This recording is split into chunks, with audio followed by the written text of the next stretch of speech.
My wife thought she was being clever.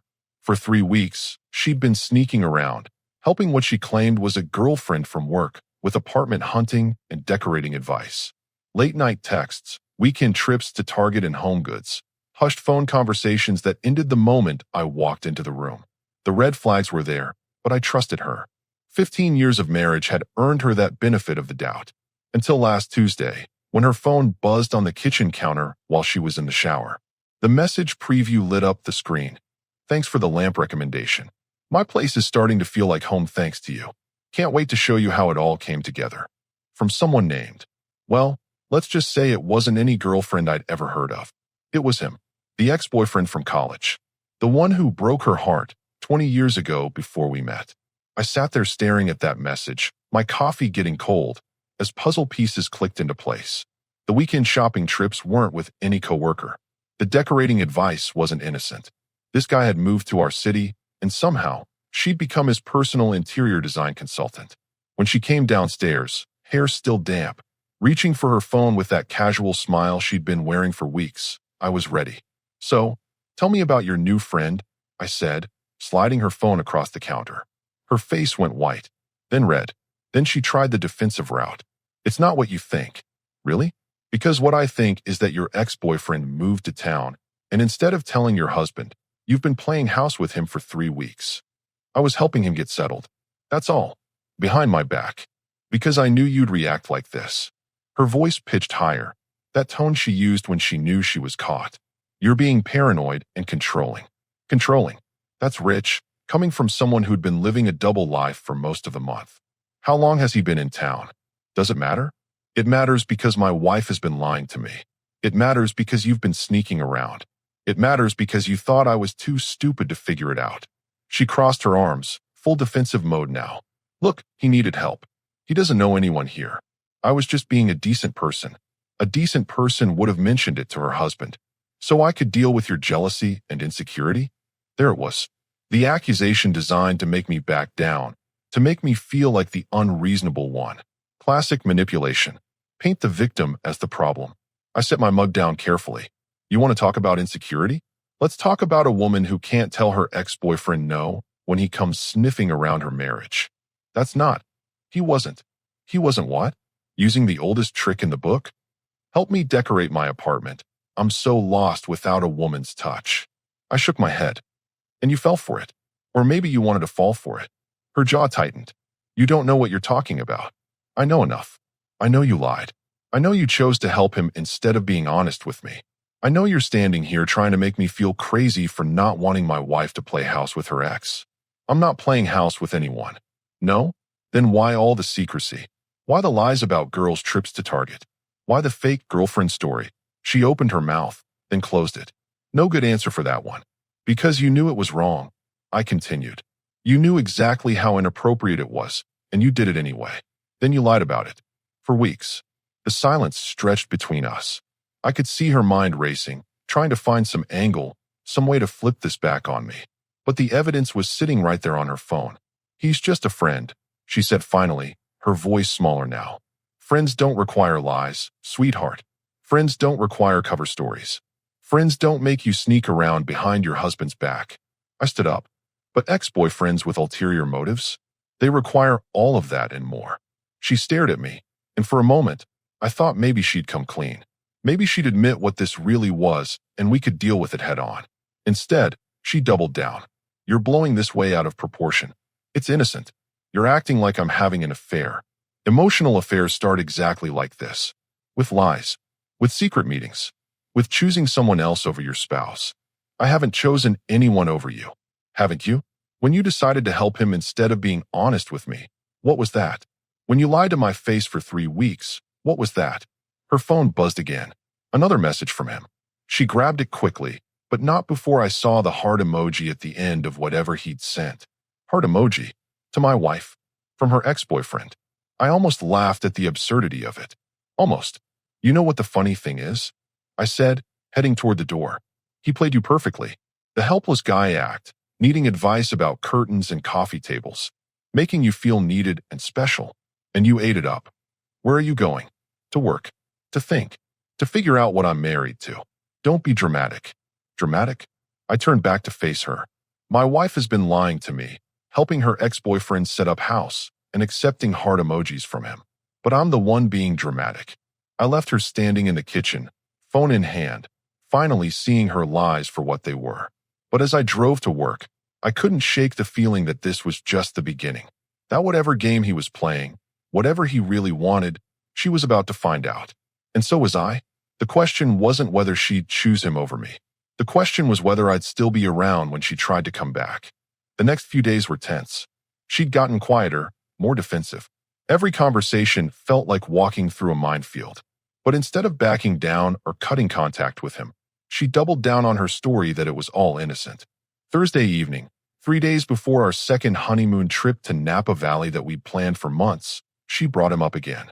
He invited me to see how the apartment turned out, she said while loading the dishwasher. Casual, like she was talking about the weather. I looked up from my laptop. Excuse me. He wants to show me how everything looks with all the furniture in place. See if the advice I gave him worked out. The audacity was breathtaking.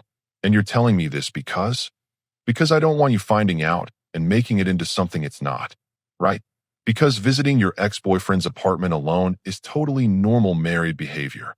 She slammed a plate into the dishwasher. See? This is exactly why I didn't want to tell you in the first place. You make everything sound dirty and suspicious. It is suspicious. Your ex-boyfriend doesn't want to show you his throw pillows. He wants to get you alone in his apartment. You don't know him. I don't need to know him. I know men. And I know what this is. She turned to face me fully, hands on her hips. What is it then, since you're so sure? It's him testing boundaries. Seeing how far he can push before you say no. Seeing how much control he can get back over you. Control? That's ridiculous. Is it? He shows up in your city after 20 years. Suddenly needs help with everything from finding a grocery store to picking out curtains. Can't figure out adult life without you holding his hand. I closed the laptop. And now he needs you to come validate his decorating skills in person. Real subtle. Maybe he just values my opinion. Your opinion about what? How good his bedroom looks. Her face flushed red. That's disgusting. That's reality. You think he cares about your thoughts on his coffee table arrangement? He's setting up the scene for something else entirely. You're being paranoid. And you're being naive. I stood up. But go ahead. Go see his apartment. See how that works out for you. Maybe I will. The challenge in her voice told me everything I needed to know. This wasn't about helping a friend anymore. This was about proving a point to me. About showing me she could do whatever she wanted. Friday came and went. She didn't mention the apartment visit, but she was on her phone constantly. Texting, laughing at messages, that little smile she used to give me. Saturday morning, 2 days before our flight to California, I found her in the bedroom packing. Getting ready for Napa? I asked. Among other things. She folded a dress I'd never seen before. Black, form-fitting, definitely not something she'd wear wine tasting with her husband. Nice dress. New. I picked it up yesterday. For our trip. She shrugged. It's versatile. Versatile. Right. The kind of dress you wear when you want to make an impression. The kind of dress you don't wear to vineyards with your husband. Sunday evening, she was quieter than usual at dinner. Distracted. Checking her phone every few minutes. Everything okay? I asked. Fine. You seem somewhere else. She set her fork down. Can I ask you something? Sure. If you had unfinished business with someone from your past, wouldn't you want closure? The question hit like a punch to the gut. What kind of unfinished business? Just things that were never resolved. Feelings that were never properly dealt with. With your ex? Hypothetically. There's nothing hypothetical about this conversation. I leaned back in my chair. What are you really asking me? She took a breath. What if I told you I needed one night to close that chapter completely? Just one night to put the past to rest, so I can move forward with you. The words hung in the air like smoke. One night. To close a chapter. With her ex-boyfriend. I stared at her across the table. Are you serious right now? I'm trying to be honest with you. You're trying to get permission to cheat on me. That's not what this is about. Then what is it about? Explain to me what one night to close that chapter means. She fidgeted with her napkin. It means putting the past where it belongs. Dealing with feelings that were never resolved. By sleeping with him. I didn't say that. You didn't have to. What else could one night possibly mean? You're going to play Monopoly and discuss your feelings. You're making this bigger than it needs to be. I'm making it exactly as big as it is. My wife wants to spend the night with her ex-boyfriend to get closure, 2 days before our second honeymoon. I shook my head. The timing alone is insulting. The trip will be better if I can put this behind me first. The trip? I laughed, but there was no humor in it. You think there's still going to be a trip after this conversation? Don't be dramatic. Dramatic? You just asked your husband for permission to cheat on him. But I'm the one being dramatic. She stood up abruptly. I knew you wouldn't understand. Oh, I understand perfectly. Your ex-boyfriend has been working on you for weeks. The helpful act, the needy routine, the heart emojis. And it worked. Now you're convinced you need to close that chapter with him. It's not like that. It's exactly like that. And you know what the really pathetic part is? You actually think I'm going to sit here and wait while you go handle your unfinished business. She turned toward the stairs. I'm going to bed. Yeah, you do that. And while you're lying there thinking about your one night of closure, think about this. The woman who needs to cheat on her husband to get over her ex-boyfriend was never over him to begin with. She stopped at the bottom of the stairs but didn't turn around. And the husband who gets asked that question? He's already got his answer about what kind of marriage he's really in. I heard her footsteps on the stairs, heard the bedroom door close. I sat there in the dining room, staring at the remnants of what had just become our last dinner as a married couple. She'd crossed every line there was to cross. The lies, the secret meetings, the emotional affair. And now she wanted my blessing to finish what they'd started. The funny thing was, she thought she was being honest by asking. Like asking for permission to destroy our marriage made it somehow noble. But she'd already given me my answer. Not to her question, but to mine.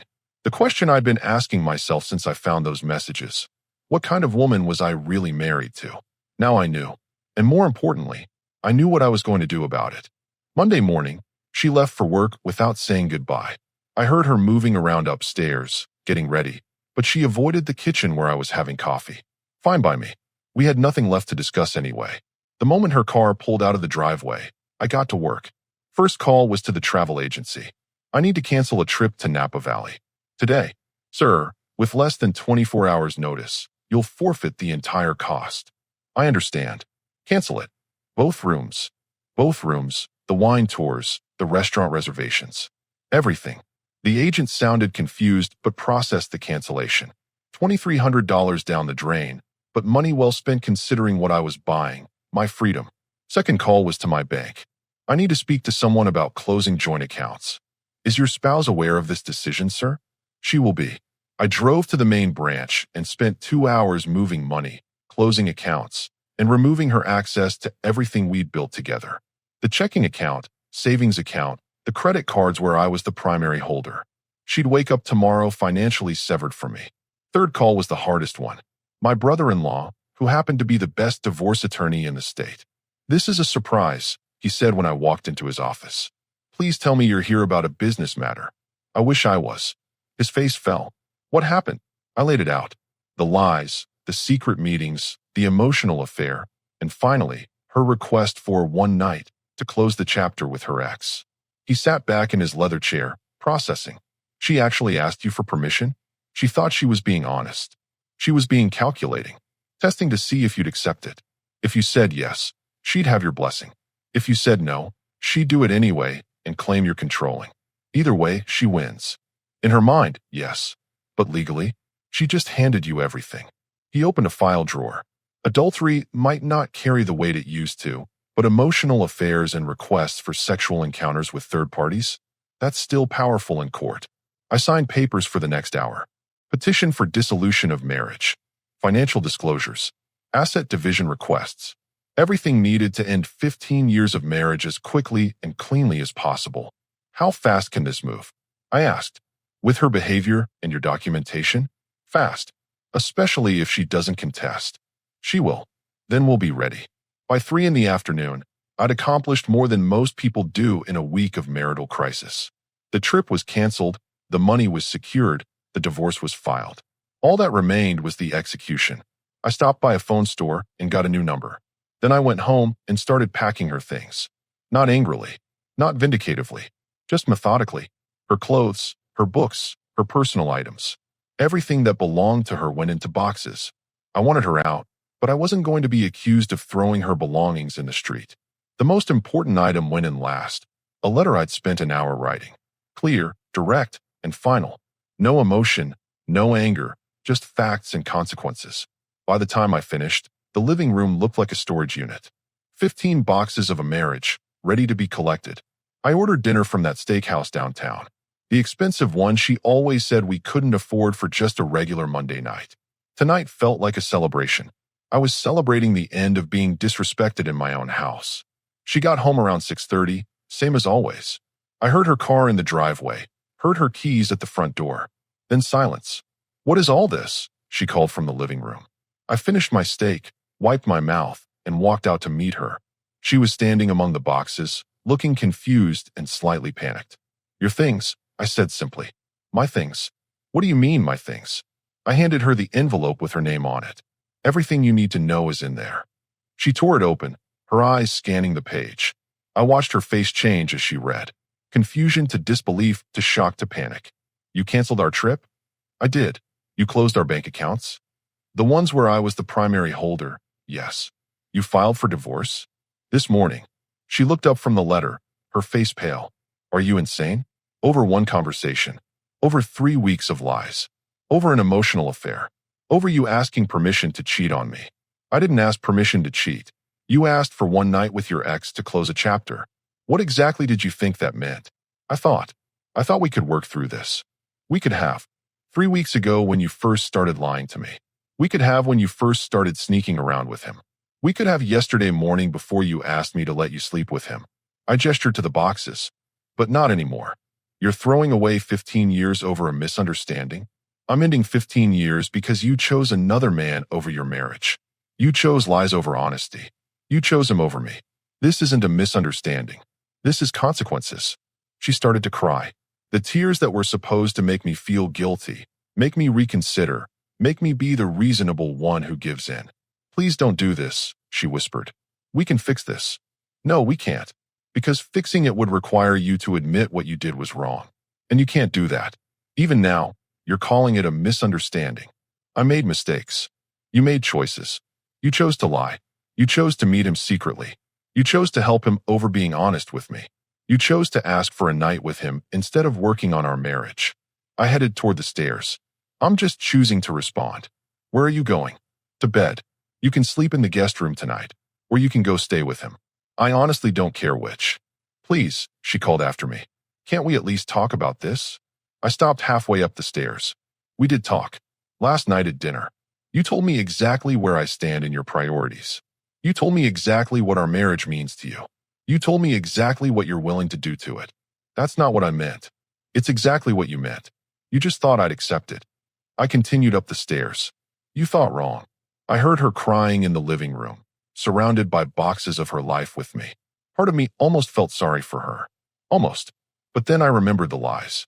The sneaking around. The heart emojis. The request for one night to close a chapter that should have been closed 20 years ago.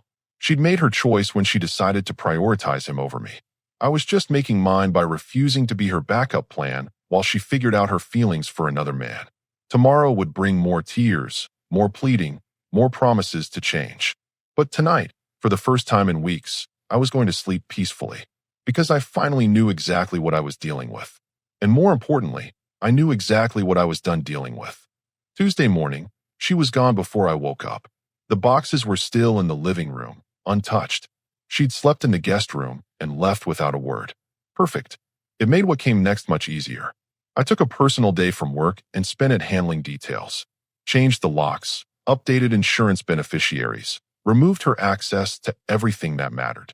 By noon, she was officially cut off from the life we'd built together. Around 2 in the afternoon, my phone started ringing. Her number. I didn't answer. She called 6 more times over the next hour. Then the text started. "We need to talk. This is crazy. Answer your phone. You can't just cut me off from everything." Each message confirmed what I already knew. She'd tried to use one of the cards and discovered her new reality. Good. Let her figure out what consequences actually felt like. The calls and texts continued all afternoon. I ignored every single one. Around 5, she tried calling from a different number. Someone at her office probably. I declined that one too. By evening, the messages had shifted tone. "Please call me back. I'm sorry. Let's fix this." Too little, too late. She was only sorry because her safety net had disappeared. Sorry because her backup plan wasn't working out the way she'd expected. Wednesday morning brought a new development. She'd apparently spent the night somewhere else because the guest room was empty and the boxes remained untouched. Around 10, my neighbor texted me, "Your wife's been sitting in her car across the street for an hour. Thought you should know." I looked out the window. There she was, parked under the oak tree, staring at the house, waiting for me to come out and engage.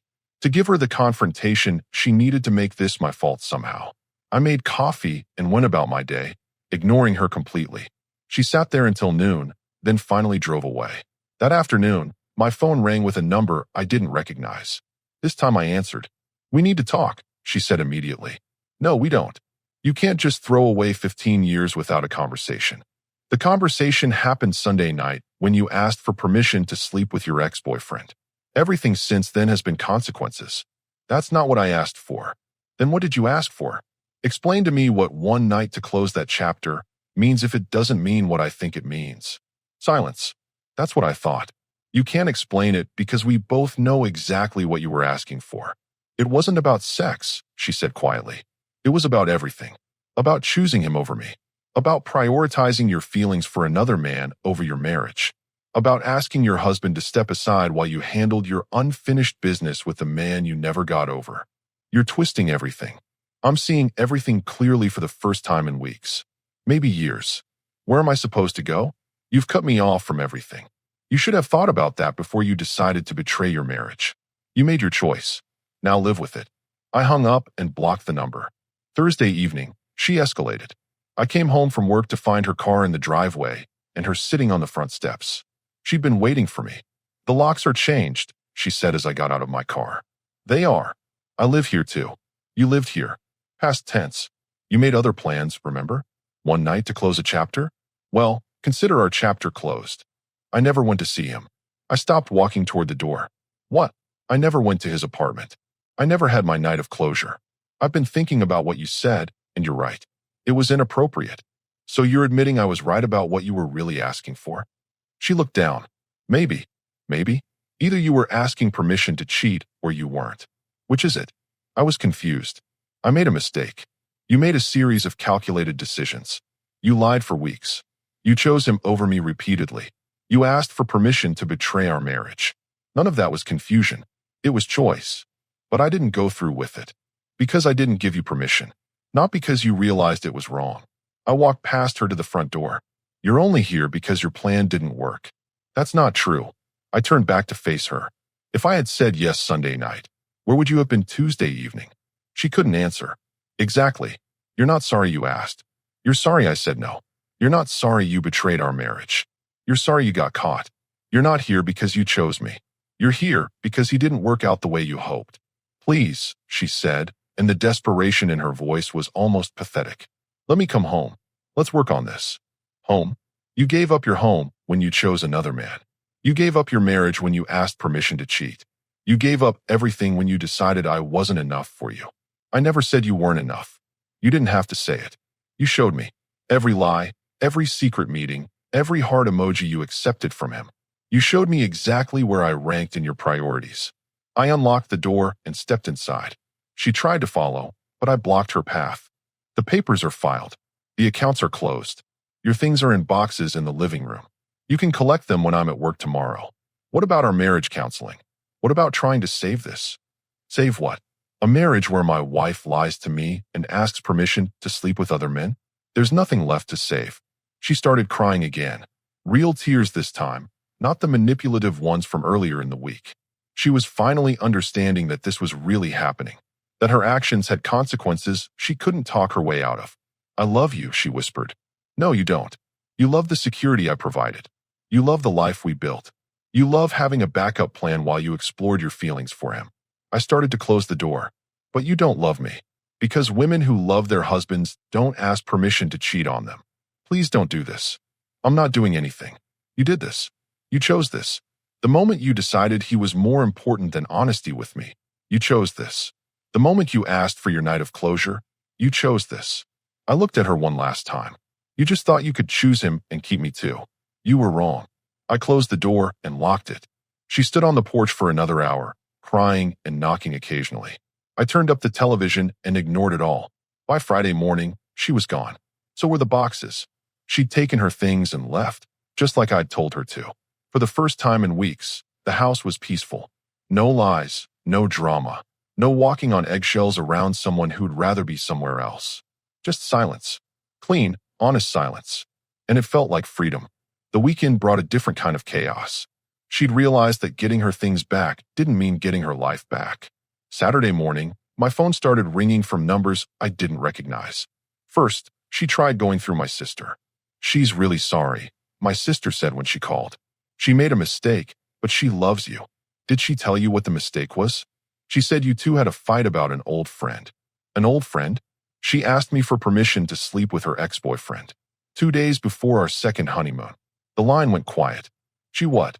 "She lied to me for weeks about helping him, then asked for one night to close that chapter with him." My sister never called back to advocate for her after that conversation. Next, she tried my parents. Same story, same result. Once they knew what really happened, the calls stopped coming. By Monday, she'd moved on to showing up at my workplace. I was leaving the office around 6 when I saw her car in the parking lot. "You can't keep avoiding me forever," she said. "I'm not avoiding you. I'm ignoring you. There's a difference. We're still married. Not for long." She looked terrible, exhausted, stressed, like she hadn't been sleeping. "Good. I know I screwed up, but we can fix this if you'll just give me a chance." "Fix what exactly? Your lies? Your emotional affair? Your request to cheat on me?" "I never cheated, because I didn't let you. Not because you didn't want to. You're right. I was selfish and stupid, and I nearly threw away the best thing in my life for something that didn't mean anything." "Didn't mean anything? Then why did you need a night to close that chapter?" She looked down. "Because I was an idiot." "No, because he meant something. He meant enough for you to lie to me. He meant enough for you to risk our marriage. Please, just give me one chance to make this right. You had 15 years of chances. You had 3 weeks of chances to tell me the truth. You made your choice every single time." I got in my truck, but she grabbed the door. "What if I told you he meant nothing? What if I told you it was all just attention and validation? Then I'd say you threw away your marriage for attention and validation. That doesn't make it better. It makes it worse." I drove away, leaving her standing in the parking lot. Tuesday brought a new low. She showed up at my gym, waiting by the front desk. "This is stalking," I said as I walked past her. "This is fighting for my marriage. Your marriage ended when you asked permission to cheat on me." She followed me to the parking lot. "What about counseling?" "Counseling for what? You want to work through your feelings for another man." "I want to work through our problems." "I don't have problems. I had a wife who chose another man over me." Past tense. Problem solved. You're being cruel. I'm being honest. Something you might want to try sometime. Wednesday, she tried working through our mutual friends, spinning some version where she was the victim of my unreasonable jealousy. 3 different people called me that day. When they learned the truth about her lies and her request for a night with her ex, they stopped calling to advocate for her. Friday afternoon, she showed up at my house again, sitting on the front steps. "Go away," I said without getting out of my truck. "I need to tell you something. I don't care. He never wanted me back. He just wanted to mess up my marriage." I turned off the engine. This was new. When I went to get my things, I stopped by his apartment. He laughed at me, said he never intended to get back together, said he just wanted to see if he could break us up. "And you're telling me this because?" "Because you were right. About everything. You risked everything for the attention, for the validation. Him being a manipulator doesn't change what you did, but it proves you were right." I didn't need proof. I knew what he was doing from day one. The question was never about him. It was about you. About your willingness to betray me for him. I see that now. You see it now because it didn't work out the way you hoped. If he'd wanted you back, you'd still be lying to me. She couldn't argue because we both knew it was true. "What do I have to do?" she asked quietly. "Accept that it's over. Accept that your actions had consequences. Accept that you destroyed something that can't be repaired." I walked toward the house. "And stop showing up places I am. It's pathetic. I'll fight this divorce." "Go ahead. Fight it. You asked your husband for permission to cheat. You lied for weeks. You conducted an emotional affair." I stopped at the door. "Fight it all you want. You'll lose." I went inside and locked the door. She sat on the steps for another hour before finally leaving. That was the last time she tried the direct approach. Her desperation was just getting started. 3 months later, the divorce was finalized. She tried fighting it briefly, but her lawyer dropped her when she couldn't pay his retainer. Turns out financial independence is hard when you've burned all your bridges. I kept the house, most of our assets, and my peace of mind. She got exactly what she'd earned, nothing. The day I signed the final papers, I felt lighter than I had in years. No more walking on eggshells.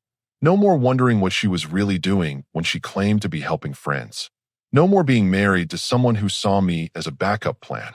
I threw myself into work, started hitting the gym regularly, reconnected with friends I'd lost touch with during the marriage.